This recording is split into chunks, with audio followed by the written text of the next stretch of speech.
माझी आई विधवा असूनही का असं वागत होती. मी आणि माझी आई घरात आम्ही दोघीच राहत होतो. परंतु रात्रीच्या वेळी मला आईच्या रूममधून कसला तरी विचित्र आवाज यायचा. एक दिवस मी बघितलं की तिथे कोणीतरी पुरुष आहे. परंतु मी जशी रूमच्या आत गेले तो पुरुष गायब झाला होता. मग मी एक दिवस आईच्या रूममध्ये लपून बसले. समोरचं दृश्य पाहून माझ्या पायाखालची जमीनच सरकली. तो पुरुष दुसरा कोणी नसून माझं नाव निशा आहे. जेव्हा माझे वडील या जगातून गेले तेव्हा मी फक्त 6 वर्षाची होते. माझे वडील कामानिमित्त शहराच्या बाहेर गेले होते. तिथे कंपनीला आग लागल्यामुळे त्यांचा मृत्यू झाला होता. त्यांची बॉडी पण कुणालाच मिळाली नव्हती. माझं माझ्या वडिलांवर खूप प्रेम होतं. परंतु ही बातमी ऐकून मला खूप दुःख झालं. माझी आई एक तरुण आणि सुंदर स्त्री होती. तरी देखील तिने दुसरं लग्न करण्यास नकार दिला. माझ्या वडिलाची आर्थिक स्थिती चांगली नसल्यामुळे त्या दोघांमध्ये नेहमी भांडण व्हायची. माझी आई एका श्रीमंत घरातील मुलगी होती. माझे आजोबा आमचा सर्व घर खर्च चालवत असे. त्यामुळेच आई आणि आजोबा नेहमी माझ्या वडिलांना त्या गोष्टीवरून टोमणे मारत. माझे वडील नेहमी उदास राहू लागले. ते मला नेहमी आपल्या गळ्याची लावत आणि म्हणत, बाळा, मी तुझ्यावर खूप प्रेम करतो आणि तुझ्यासाठी काहीही करू शकतो. माझे वडील परिस्थितीने कितीही गरीब असू दे, पण माझ्यासाठी ते माझे सर्वस्व होते. वडील गेले तेव्हा मी खूप छोटी होते.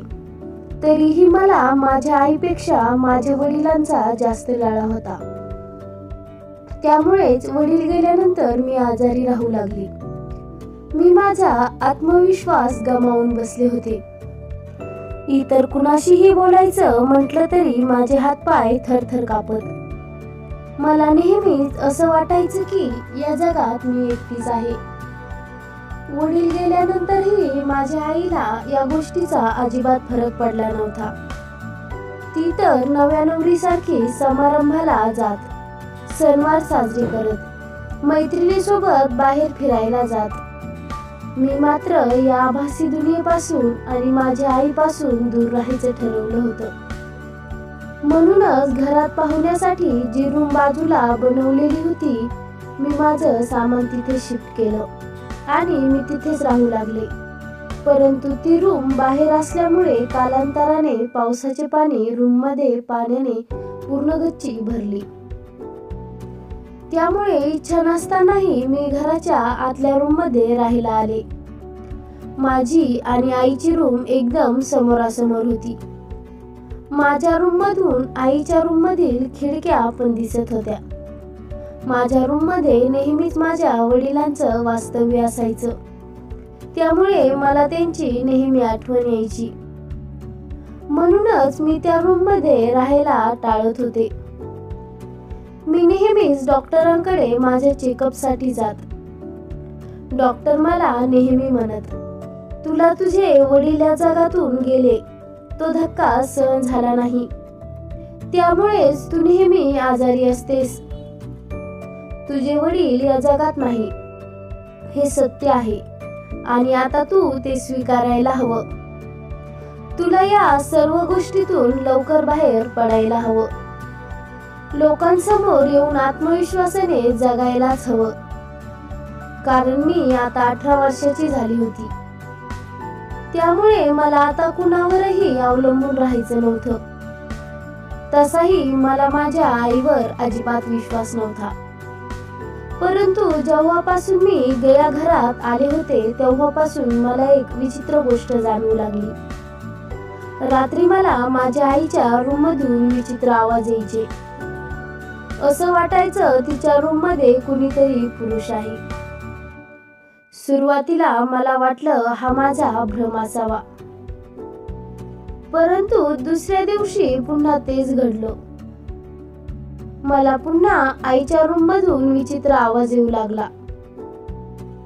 मी जाऊन आईचा दरवाजा वाजवला.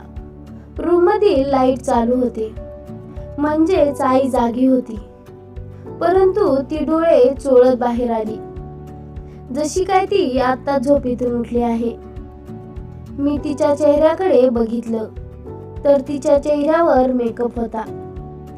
ते पाहून मात्र मला आश्चर्याचा धक्का बसला. मी तिला विचारलं, तुझ्या रूम मधून कसला तरी आवाज येत होता. त्यावर ती म्हणाली, माझ्याकडून टीव्ही चालूच राहिला होता, त्याचाच आवाज येत असेल. तू वेडी आहेस का? यावेळी माझ्या रूम मध्ये कोण येईल? मी टीव्ही एवढ्यात बंद केला आहे. त्यावर मी म्हणाले, मला वाटलं तुझ्या रूम मध्ये कोणीतरी आहे. माझं ते बोलणं ऐकून आई रागाने म्हणाली. आईचं रागवणं साहजिकच होतं. मला तिच्यासोबत असं बोलायला नको होतं. पुन्हा असे होणार नाही असे म्हणून माफी मागून मी माझ्या रूम मध्ये निघून आले. सकाळी आई काही कामानिमित्त बाहेर गेली. तिचा रात्रीचा राग घालवण्यासाठी मी तिच्या रूमची साफसफाई करण्याचं ठरवलं. मी रूमची साफसफाई करत असतानाच माझ्या हातात अशी गोष्ट लागली जिचा आणि माझ्या आईचा काही संबंध नव्हता. ही पुरुषांची गोष्ट होती, जी प्रत्येक जोडपं लग्नानंतर वापरत. मला ती गोष्ट आईच्या बेडखाली पडलेली दिसली. मी या गोष्टीबद्दल आईला विचारू पण शकत नव्हते. मला लाज वाटत होती. पण मी ही वस्तू आईच्या रूम मध्ये कशी काय होती, तेवढ्यात घराच्या बाहेर आई आल्याची मला चाहूल लागली. मी रूम साफ करण्याची विचार डोक्यातून काढून टाकला आणि मी माझ्या रूम मध्ये निघून गेले. दुसऱ्या दिवशी अजून एका गोष्टीचं सत्य माझ्या समोर आलं. ते म्हणजे आईच्या रूम मध्ये असलेला टीव्ही खराब होता. बऱ्याच महिन्यापासून तो टीव्ही चालूच नव्हता. इथे कामाला येत असलेल्या मोलकरणीने सांगितले की ताईसाहेबांनी हा टीव्ही बंद असल्यामुळे मला महिन्यापूर्वीच घेऊन जायला सांगितलं होता. पण काही कारणामुळे मी तो नेऊ शकले नाही. आता मात्र माझ्या मनात विचाराचं काहूर माजलं होतं. त्या रात्री टीव्ही चालू नव्हता. मग आईच्या रूम मधून एका पुरुषाचा आवाज कसा काय येत होता? मी तर माझ्या आयुष्यातील बराच काळ घराच्या बाहेर असलेल्या रूम मध्ये घालवला होता आणि या सर्व गोष्टी मला घरात राहायला आल्यापासून जाणवू लागल्या होत्या. आम्ही राहत असलेले घर जवळजवळ 100 वर्षापूर्वीच होतं. ते घर माझे वडिलांचे नसून माझ्या आजोबांचं होतं. त्या घराला बघून सगळ्यांना आश्चर्याचा धक्का बसायचा, कारण ते इंग्रजांच्या काळातील घर होतं. त्या घराला तळघर पण होतं. बऱ्याच लोकांना ते घर आतून पाहण्याची इच्छा व्हायची. माझं बालपण याच घरात गेल्यामुळे मला जास्त काही त्या घराबद्दल वाटत नव्हतं. माझे आजोबा वारल्यानंतरही त्यांच्या पेन्शनच्या पैशावर आमचं घर चालायचं. एक दिवस माझी आई माझ्या जवळ आली आणि म्हणाली, माझ्या केसांना मेहंदी लावून दे. केस खूप पांढरे झाले आहे. आईचं ते बोलणं ऐकून मला जरा वाईट वाटलं. कारण माझे वडील या जगात नव्हते आणि आईला एवढं नटून थटून काय करायचं होतं. आईकडे बघून अजिबात असं वाटत नव्हतं की ती एक विधवा आहे. माझी आई ती सगळी कामे करायची जी एक लग्न झालेली स्त्री करते, जिचा नवरा या जगात आहे.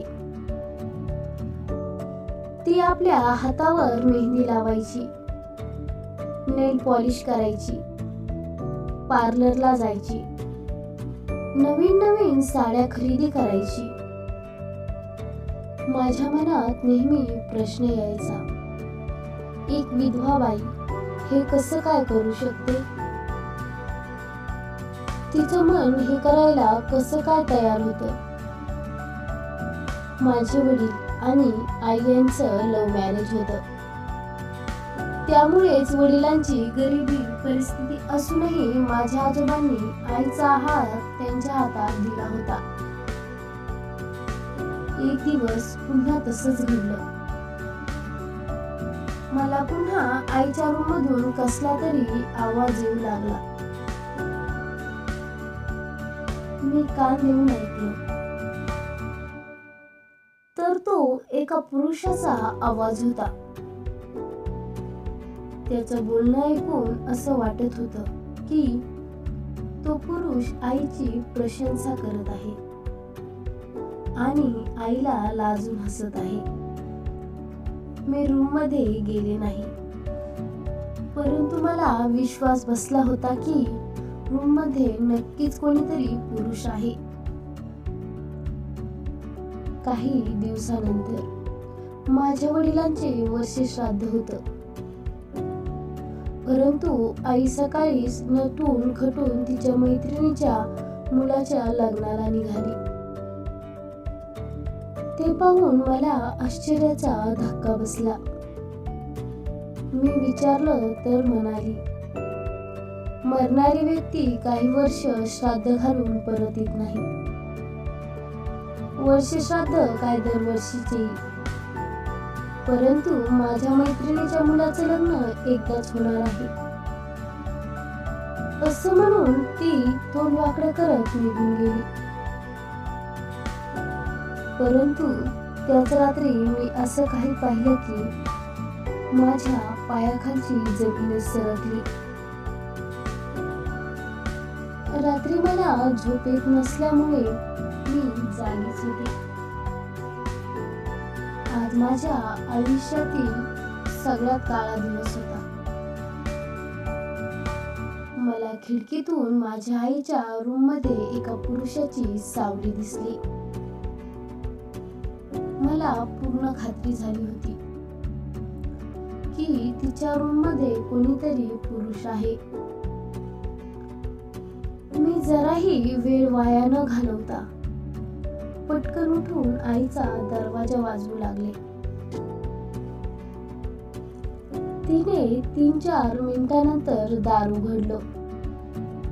मला विश्वास होता आतला पुरुष हा आतच आहे. तो बाहेर येऊ शकत नव्हता, कारण दरवाजासमोर मी उभी होते आणि खिडकी पण माझ्या नजरेसमोरच होती. परंतु मी जेव्हा आत गेले तेव्हा माझ्या पायाखालची जमीन सरकली, कारण आत तर कोणीच नव्हतं. मग मी माझ्या बाथरूमचा नळ खराब असल्याचं सांगितलं. असे खोटे सांगून तिच्या बाथरूम मध्ये गेले. मी तिथे पण सगळीकडे नजर फिरवली, पण तिथे कोणीच नव्हतं. मी नक्कीच आईच्या रूम मध्ये एका पुरुषाची सावली बघितली होती. त्याचा आवाज ऐकला होता. मग तो पुरुष रूम मध्ये कुठे गायब झाला होता? माझ्या आईच्या चेहऱ्यावरून स्पष्ट दिसत होतं की काहीतरी गडबड आहे. परंतु पुरावा नसल्यामुळे मी तिला त्या गोष्टीबद्दल विचारू शकत नव्हते. आणि मी परत माझ्या रूम मध्ये आले. थोड्या वेळानंतर मला पुन्हा आईच्या रूम मधून हळूहळू बोलण्याचा आवाज येऊ लागला. आता मात्र मला वेड लागण्याची बारी आली होती.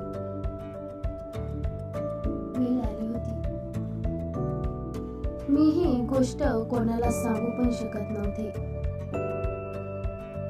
परंतु आईचं मला कौतुक या गोष्टीचं वाटायचं की वडिलांना जाऊन एवढ्या वर्ष झाली तरीही तिने दुसरं लग्न केलं नव्हतं. मला सावत्र बाप आणला नव्हता. याचाच अर्थ ती वडिलांवर खूप प्रेम करायची. परंतु आता नक्कीच तिच्या आयुष्यात दुसरा कोणीतरी पुरुष आला असेल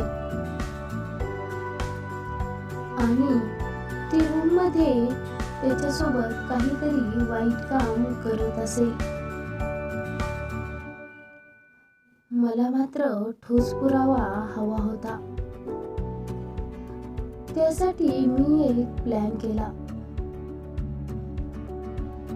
मी आईला म्हणाले की मला प्रोजेक्ट करायचा आहे असल्यामुळे मी माझ्या मैत्रिणीच्या घरी आज रात्री मुक्कामी जात आहे. ते ऐकून तिच्या चेहऱ्यावर एक वेगळाच प्रकारचा आनंद झळकला. ती दिवसभर कसल्या तरी तयारीत लागली होती. संध्याकाळ झाली तशी मी मैत्रिणीकडे जाण्याचं तिच्या देखत नाटक केलं आणि तिच्या नकळत तिच्या रूम मध्ये लपून बसले. मी अशा ठिकाणी लपले होते जिथे ती मला शोधू शकत नव्हती. मी गुपचूप ती काय करत आहे ते पाहू लागले. आईने कपाटातून एक छान साडी काढली आणि आपल्या चेहऱ्यावर मेकअप करू लागली. ते पाहून मात्र मला आईची घृणा येत होती. त्यानंतर रूम मध्ये जे झालं ते पाहून माझ्या पायाखालची जमीन सरकली. माझ्या आईने जमिनीवरचा गालिचा बाजूला केला आणि तिथे असलेल्या तळघराचा दरवाजा उघडला. मला या गोष्टीची अजिबात कल्पना नव्हती की या रूम मध्ये असं काही आहे. माझ्या आईने त्या तळघराचा दरवाजा जोराने वर केला आणि त्यातून एक पुरुष बाहेर आला. त्याला बघून माझी आई त्याच्या गळ्यात पडली. समोरचं दृश्य पाहून माझा जीव जाण्याची पाळी आली होती. तो पुरुष दुसरा तिसरा कोणी नसून माझे वडीलच होते, जे काही वर्षापूर्वीच मरण पावले होते. ते पुढे काही करणार ते अगोदरच मी त्यांच्या समोर आले. मला बघून त्यांना आश्चर्याचा धक्का बसला. मी माझ्या वडिलांच्या गळ्यात पडले आणि रडू लागले. त्यांनी प्रेमाने मला आपल्या छातीशी लावलं आणि विचारलं, कशी आहेस बाळा? मी विचारलं, तुम्ही जिवंत आहात, मग मरण्याचं नाटक का केलं होतं? ते म्हणाले, बाळा, मी एक खूप मोठा माणूस होतो. परंतु माझ्याजवळ काहीच नव्हतं. मी मेल्यानंतर मला इन्शुरन्सचे पैसे मिळणार होते, जी माझ्या वडिलांनी माझ्या नावावर काढला होता. मी मेल्यानंतर इन्शुरन्सवाले दर महिन्याला 2 लाख रुपये पाठवणार होते. मी जिवंत असताना ही गोष्ट शक्य नव्हती. माझ्याजवळ दुसरा पर्याय नव्हता. तुझ्या आजोबांनी पण सगळं विकलं होतं. मी माझ्या मृत्यूचं नाटक केलं आणि इन्शुरन्सवाल्यांना आईने पटवून दिलं की माझा मृत्यू झाला आहे. त्यानंतर मला काम न करता महिन्याला 2 लाख रुपये मिळू लागले. शिवाय तुझी आई पण माझ्या सोबतच होती. या तळघरातच माझी एक छोटीशी रूम आहे, जिथे सर्व सुख सुविधा आहे. रोज रात्री मी तुझ्या आईला भेटण्यासाठी त्या तळघरातून वर येत. मी काम न करता सुखी आणि आरामशीर जीवन जगत आहे. बघ, एवढे डोकं कुणाला असेल का? काम करूनही एवढे पैसे मला महिन्याला मिळाले नसते. मी आश्चर्याने त्यांच्याकडे बघत म्हणाले, तुमच्या मृत्यूमुळे माझं आयुष्य बर्बाद झाले. तुमच्या मृत्यूनंतर मी नेहमी आजारी राहू लागले. मी माझा आत्मविश्वास गमावून बसले होते. लोकांसमोर जाण्याची ही माझी हिंमत होत नव्हती. आणि तुम्हाला या गोष्टीचा आनंद आहे की तुम्ही आरामशीर जीवन जगत आहात. असं वागून तुम्ही खूप मोठा मूर्खपणा केला आहे. त्यावर माझे वडील म्हणाले, या सर्व गोष्टी मी तुझ्यासाठी केल्या. तुला आयुष्यात कुठल्याच गोष्टीची कमी पडू नये असे मला वाटत होते. यात इन्शुरन्सच्या येणाऱ्या पैशातून तुझं शिक्षण, घर खर्च चालू आहे. नाहीतर आपल्याला 2 वेळचे जेवण पण मिळणं खूप अवघड होतं. मी त्यांचं बोलणं ऐकून म्हणाले, मी जर तुमच्या जागी असते तर शिळी भाकर खाऊन जगली असते. परंतु स्वतःला असं कैद करून ठेवलं नसतं. मला या गोष्टीचं वाईट वाटतं की मी आयुष्यभर तुमच्या आठवणीत रडत राहिले. माझं आयुष्य बर्बाद केलं. मला पैशापेक्षा तुमच्या प्रेमाची जास्त गरज होती. ते ऐकून माझ्या वडिलांनी मात्र मान खाली घातली. माझे वडील आल्यानंतर माझा आत्मविश्वासही परत आला होता. माझं आजारपण संपलं होतं. आता मी लोकांसमोर आत्मविश्वासाने पुढे येऊ शकत होते.